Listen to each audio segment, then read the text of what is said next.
लेकिन फिर पूछा क्या मोमिन झूठा भी हो सकता है? तो अल्लाह के रसूल चौंक गए और यक बैक बोले, बैक वक्त नहीं, मोमिन के अंदर झूठ की सिफत पैदा नहीं हो सकती, जो झूठ बोले वो मोमिन नहीं। लेकिन यहां अल्लाह के नबी क्या कह रहे हैं? अगर दो मुसलमान आपस में लड़ जाएं और उन दोनों में 3 दिन से ज्यादा नफरत भर जाए, 3 दिन से ज्यादा वो गुफ्तगू नहीं कर रहे हो, तो समाज मोहल्ले के लोगों को चाहिए कि उनमें सुलह कराई जाए। अगर सुलह कराने में मेहनत कर रहे हैं और सुलह नहीं हो रही है, ये लोग आपस में एक नहीं हो रहे हैं, 1000 कोशिशें करने के बावजूद भी दो मुसलमान भाई आपस में एक नहीं हो रहे हैं, लेकिन आपको मालूम है कि झूठ अगर बोला जाए तो ये एक हो जाएंगे।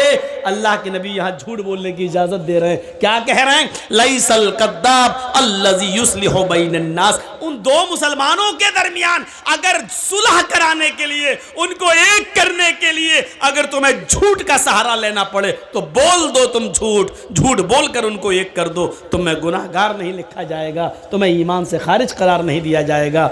यानी दो मुसलमानों को एक करने के लिए झूठ बोलने की इजाजत दे दी गई।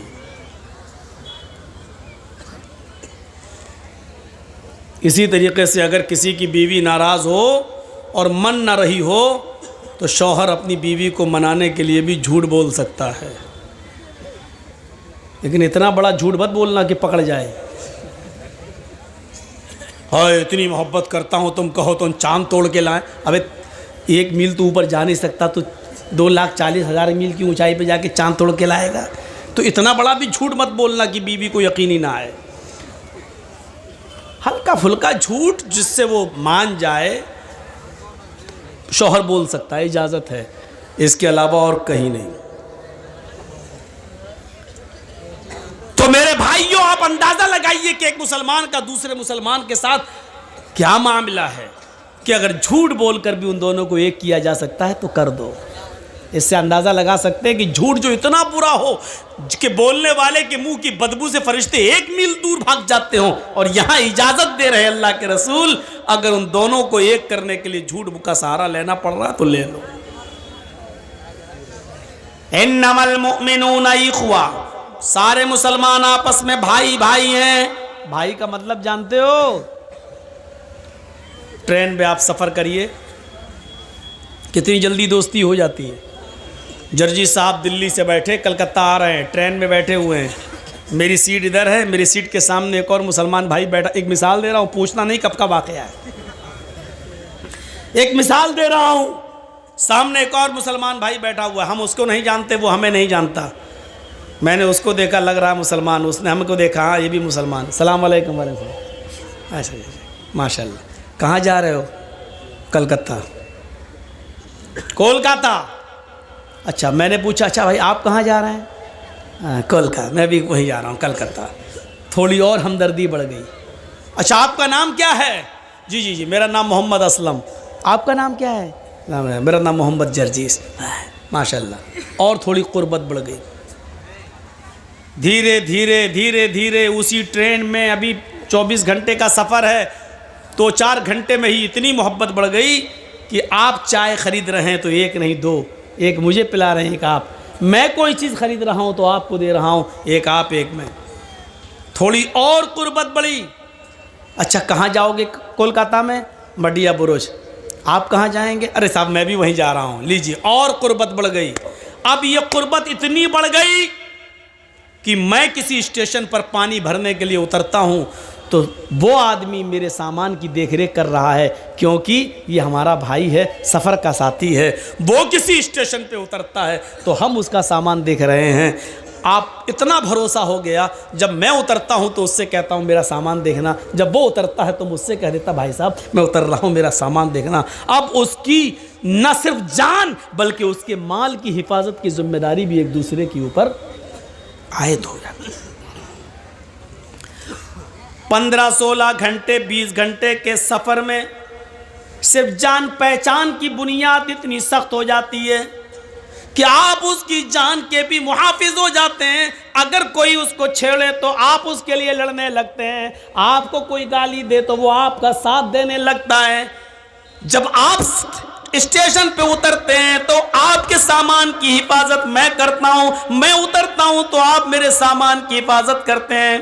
15, 16, 20 घंटे के सफर में जब तुम दोनों एक दूसरे की जान और एक दूसरे के माल के मुहाफिज बन गए, अल्लाह के नबी कहते हैं ये दुनिया भी एक सफर है, हम सब इस दुनिया में एक मुसाफिर की हैसियत से आए हुए हैं, इस दुनिया में हम सब सफर कर रहे हैं। ओ लोगों, चंद घंटों की मुलाकात में जब तुम एक दूसरे की जान के और माल के मुहाफिज रक्षक हो गए हो, तो जिंदगी के सफर में भी एक इंसान का, एक मुसलमान का की जान और एक मुसलमान का माल दूसरे मुसलमान के ऊपर हराम है।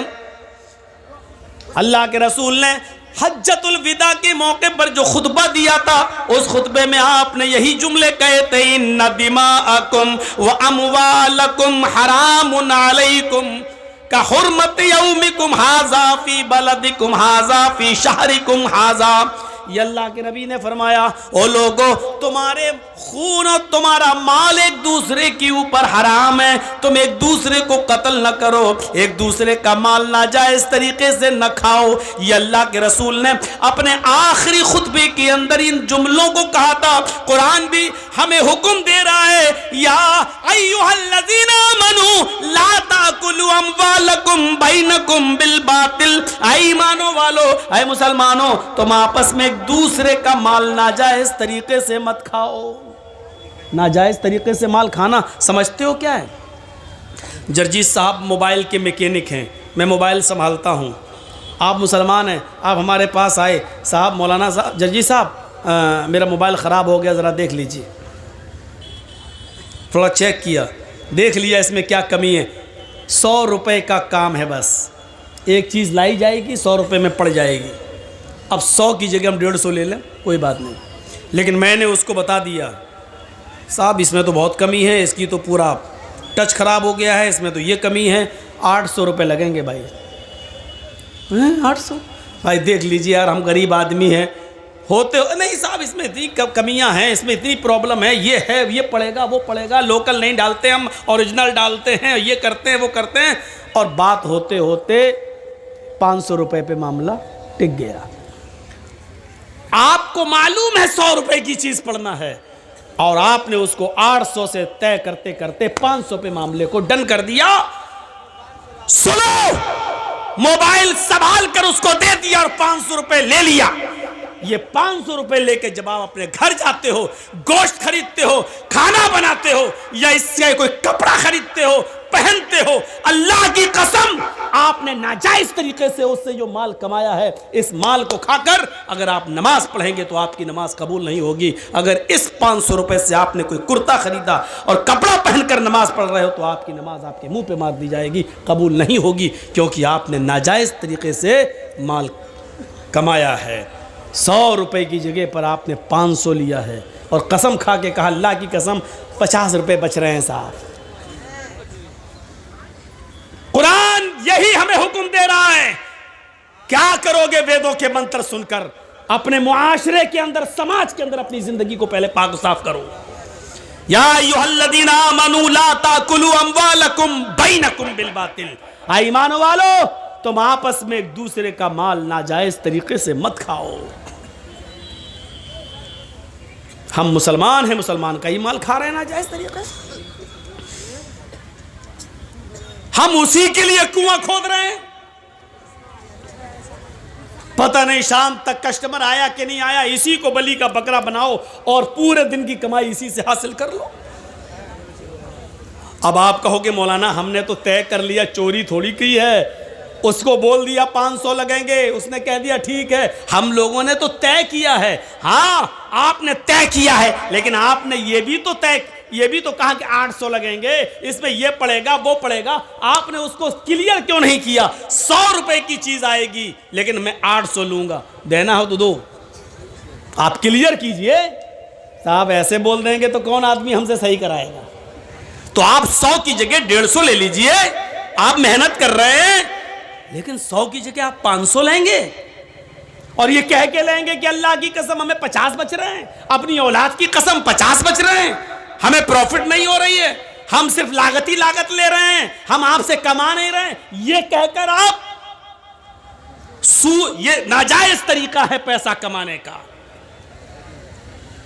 इसी तरीके से कोई भी बिजनेस आप कर रहे हैं, कपड़ा बेच रहे हैं, 100 रुपए का कपड़ा 500 रुपए में आप बेच रहे हैं, आपको मालूम है 500 बताएंगे तो 300 में बिकेगा, लेकिन वो कपड़ा आपको मालूम है कि अगर 150 में भी बिक जाए तो हमें फायदा है, 50 रुपए बच रहे हैं, लेकिन आपकी नीयत पहले से ये है 500 बताएंगे 300 तक पे हम डन कर देंगे, लेने वाला लेगा। ये भी नाजायज एक किस्म है पैसा कमाने की मेरे भाइयों, इस तरीके से नहीं। काजी शुरैह जिनको हजरत अली ने काजी बनाया था, जज बनाया था, इनको एक घोड़ा खरीदने की जरूरत पड़ी, मार्केट में घोड़ा खरीदने के लिए जाते हैं। और सुनो, अब आपके पास से जो भी आदमी उठे उसको हाथ पकड़ के बिठा दो जमीन पर, सुनने भी आना चाहेगा, आगे भी बैठेगा, जर्जी साहब की शक्ल भी दिखनी चाहिए और उठ के भी भागेगा। सब शुगर के मरीज हैं क्या? पेशाब ज्यादा आता है क्या? ये देखो ये देखो ये देखो, जितना समझाया उतना ही और।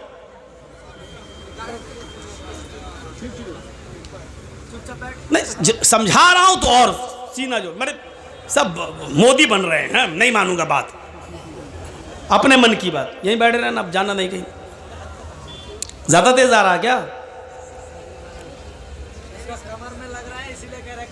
तो जाओ जाओ जाओ, चलो जल्दी जाओ। इतनी जल्दी कमर में लग गया, अभी तो काम ही नहीं लियो कमर वाला।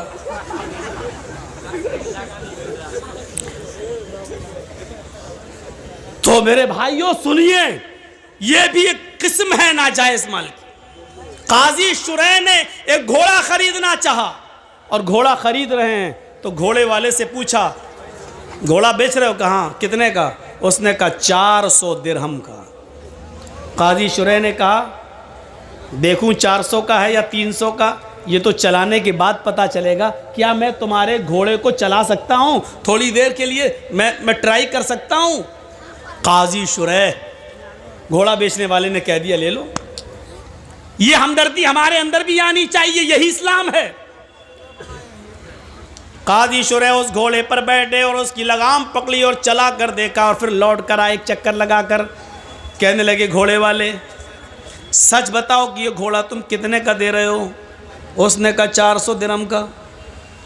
नहीं, तुम्हारा घोड़ा तो 400 से भी ऊपर का है।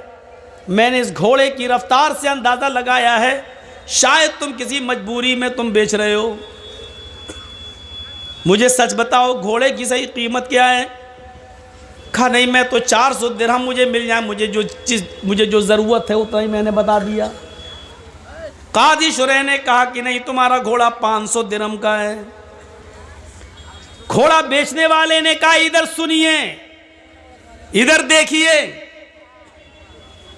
यतीमों की और गरीबों की और मजबूरों की जमीन कम पैसों में खरीदने वालों, जानते हो कि 2 लाख रुपए की उसकी जमीन है, लेकिन उसकी मां बीमार है, उसकी बेटी बीमार है, उसको जमीन बेचकर अपनी बेटी का इलाज कराना है, इसलिए मजबूरी में वो 1.5 लाख की देगा। और हम इंतजार कर रहे हैं कि वो अपनी बेटी का या अपनी बीवी का इलाज या अपने बच्चे का इलाज कराएगा, तो 2 लाख की जमीन 1.5 में भी बेचेगा और हम 1.5 में खरीद लेंगे, जबकि हमें मालूम है कि उसकी जमीन 2 लाख की है, कीमत उसकी सही है, लेकिन मजबूरी में वो 1.5 लाख के बेच रहा है और हम 1.5 लाख की उसकी जमीन ले रहे हैं। ये भी पैसे की एक हराम किस्म है, जो तुम चाहे उसने अपनी मर्जी से क्यों न दी हो, लेकिन तुम्हें मालूम है कि उसने मजबूरी से दी है, तो आपकी ये 1.5 लाख रुपए की ली हुई 50,000 का जो चूना लगाया आपने, ये हराम कमाई होगी और इसने पूरी कीमत को हराम कर दिया है, और तुम एक मजबूर की मजबूरी का फायदा उठा रहे हो। ये माफ किए जाने लायक जुर्म नहीं है। सुनो, काजी शुरैह कहते हैं तुम्हारा घोड़ा तो 500 दिरहम का है, तुम 400 क्यों मांग रहे हो? उसने कहा सुनो, 400 दिरहम की मुझे ज़रूरत है, मैंने कीमत 400 मांगी है, अगर आप 500 देना चाहें तो ये आपकी मर्जी, वरना मेरी तरफ से सिर्फ 400 फिक्स है। यही कहेगा बेचने वाला। साहब आपको अच्छा लग रहा है और 500 देना चाहते तो दे दीजिए, लेकिन हमारी तरफ से 400 है। काजी शुरैह कहते हैं मैं एक और चक्कर लगाता हूँ। उन्होंने एक और चक्कर लगा कर देखा और देखकर फिर लौट कर आते हैं और कहते हैं घोड़े वाले,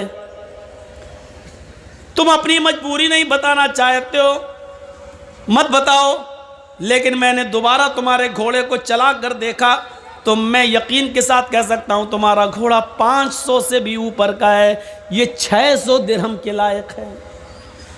घोड़ा बेचने वाला फिर कहता है, काजी साहब मेरी तरफ से 400 दिरहम है, अगर आप 600 दे दें 500 दे दें तो ये आपकी मर्जी है, लेकिन मेरी तरफ से 400 दिरहम उसकी कीमत है।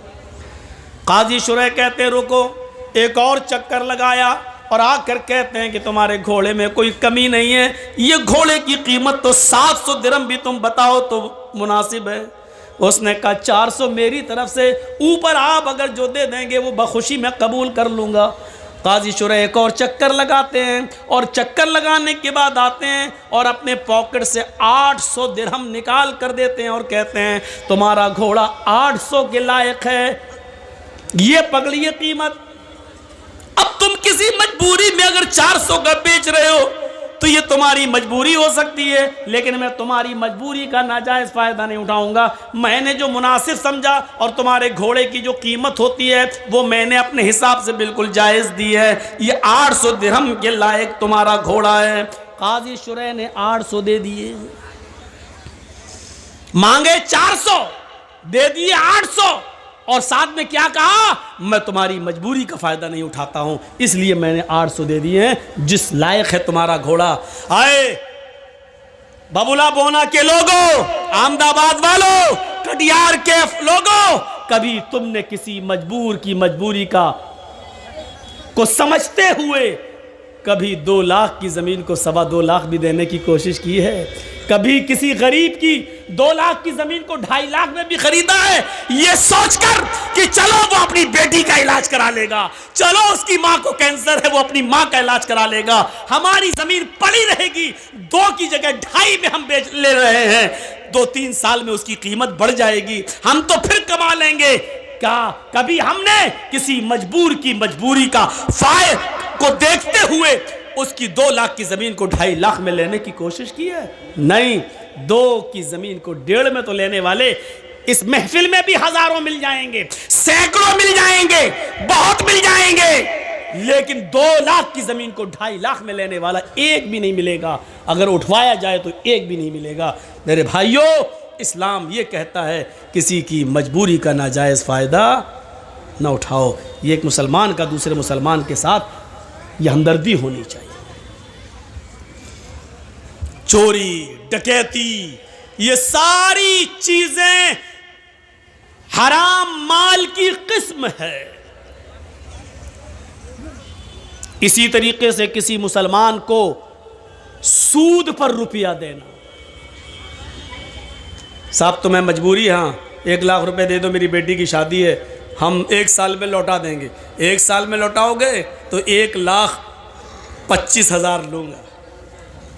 का ठीक है दूंगा।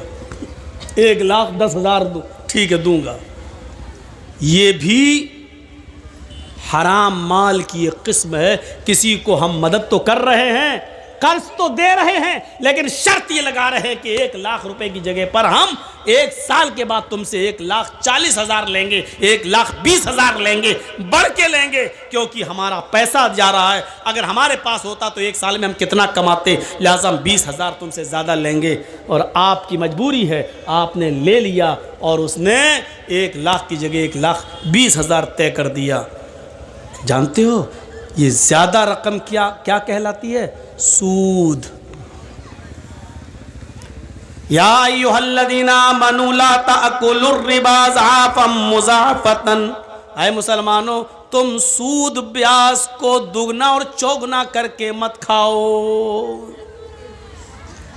सुनिए, जिसने 1 लाख रुपया दिया, बदले में 5 महीने 6 महीने के बाद 1 साल के बाद 1,10,000 1,20,000 लिया, उसने कितना बड़ा जुर्म किया है।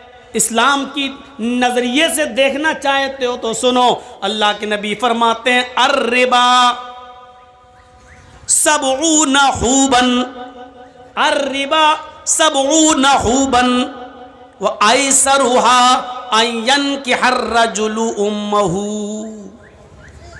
1 लाख देकर 1,10,000 लेने वालों सुनो, 1,00,000 देकर 1,20,000 लेने वालों सुनो, अपने मुसलमान भाई का नाजायज फायदा उठाने वालों सुनो।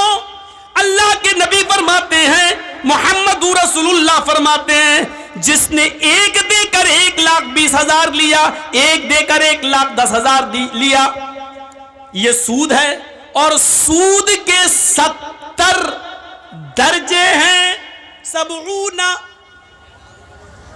हुबन, सूद के 70 दर्जे हैं।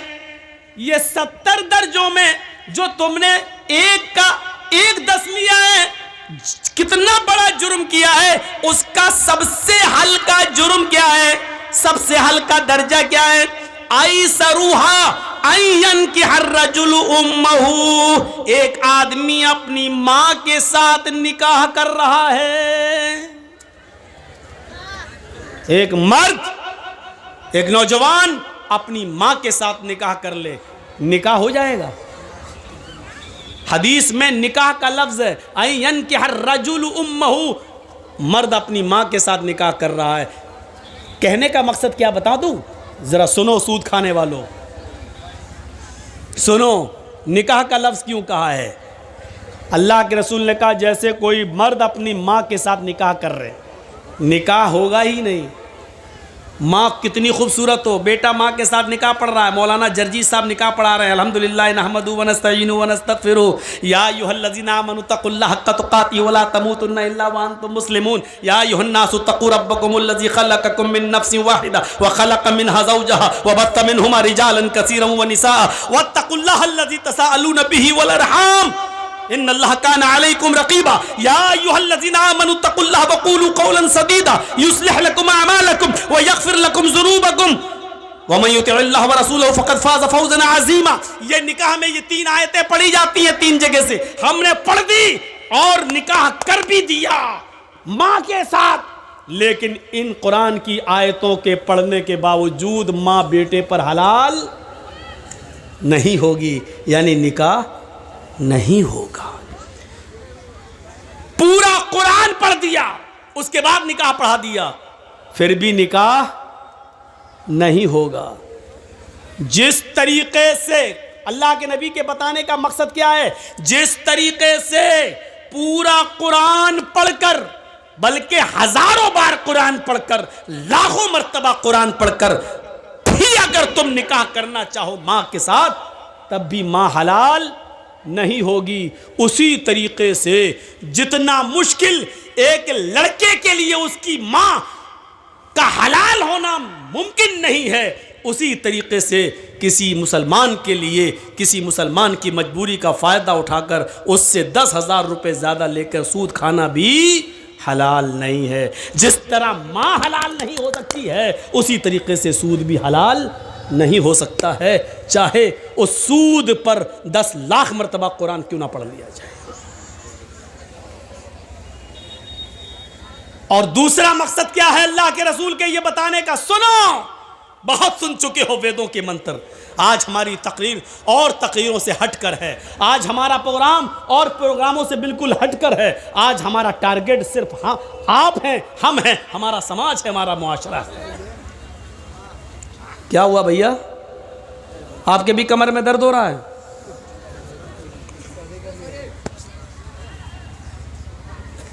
फोन आ गया किसी का? रात में 2 बजे किसका फोन आ सकता है? अब हंस रहे हैं। आज के इस जलसे में कितने लोग फ़ोन पे बात करके आए होंगे, आ रही हो, फलां दुकान पे फलां जगह मिलेंगे। क्योंकि आज के दिन लड़कियों को माँ बाप इजाज़त दे देते हैं, जा रही जलसे में, ठीक है जा, अच्छे काम के लिए जाए। बाप बेचारा खुश है जलसे में, जाके देखो